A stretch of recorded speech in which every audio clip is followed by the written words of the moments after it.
ചേച്ചിയുടെ കല്യാണം അങ്ങോട്ട് കഴിഞ്ഞതോടെ ഒരു ഗംഭീര പനി എന്നെ പിടിച്ചെന്ന് ഒരാഴ്ച അനങ്ങാൻ പറ്റിയുള്ളത്. അതുകൊണ്ട് നമ്മുടെ വീഡിയോ ഒക്കെ ഡിലേ ചെയ്ത്. അപ്പോൾ ഇപ്പോൾ ചേച്ചിയുടെ കല്യാണത്തിനോടനുബന്ധിച്ച് നെയിൽ ആർട്ടിൽ നിന്ന് നമുക്ക് ഒന്നേന്ന് പറഞ്ഞ് തുടങ്ങാം. അപ്പോൾ റെറ്റ്നാസ് ബ്യൂട്ടി സാലോണിൽ പോയിട്ടാണ് നമ്മൾ നെയിൽ ആർട്ട് ചെയ്യുന്നത്. കുറേ നാൾക്ക് ശേഷമാണ് നമ്മളൊരു ഷോപ്പിൽ പോയിട്ട് നെയിൽ ആർട്ട് ചെയ്യുന്നത്. അപ്പോൾ ചേച്ചിക്ക് ഈ ഒരു വർക്കാണ് നമ്മൾ ചെയ്ത് വെച്ചത്.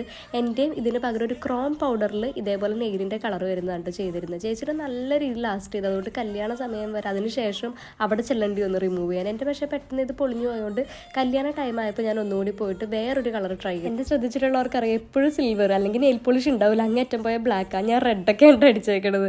ആദ്യം കുറച്ച് ടെൻഷനൊക്കെ ഉണ്ടാവും, പക്ഷെ ഉടുപ്പിട്ടപ്പോൾ കറക്റ്റായിട്ട് നല്ല മാച്ചായിട്ട് പോയിട്ട്. അപ്പോൾ ഇവരുടെ വർക്ക് അടിപൊളിയാണ്. എക്സ്റ്റൻഷൻ ആണെന്ന് തോന്നില്ല, ഡയറക്റ്റായിട്ട് കാണുമ്പോൾ അത്രയും നാച്ചുറൽ നെയിൽസ് ആണെന്നുള്ളൊരു ലുക്കാണ് കിട്ടിയത്. അപ്പോൾ ഇതിൻ്റെ റേറ്റ് എങ്ങനെ വരുന്നത് വെച്ചാൽ അത്യാവശ്യം റീസണബിൾ പ്രൈസാണ് മറ്റുള്ള ഷോപ്സിൽ വെച്ച് നോക്കുമ്പോൾ. ചേച്ചിയുടെ എൻ്റെ നെയിൽ എക്സ്റ്റൻഷനും നെയിൽ ആർട്ടും കാലിൽ നെയിൽ ആർട്ടും എല്ലാം കൂടി കൂട്ടി 6000 ഒതുങ്ങി. റിമൂവ് ചെയ്യാൻ സെപ്പറേറ്റ് 700. കമ്പാരിറ്റീവ്ലി അത്യാവശ്യം റീസണബിൾ പ്രൈസാണ്, സാറ്റിസ്ഫൈഡ് വർക്കുമാണ്.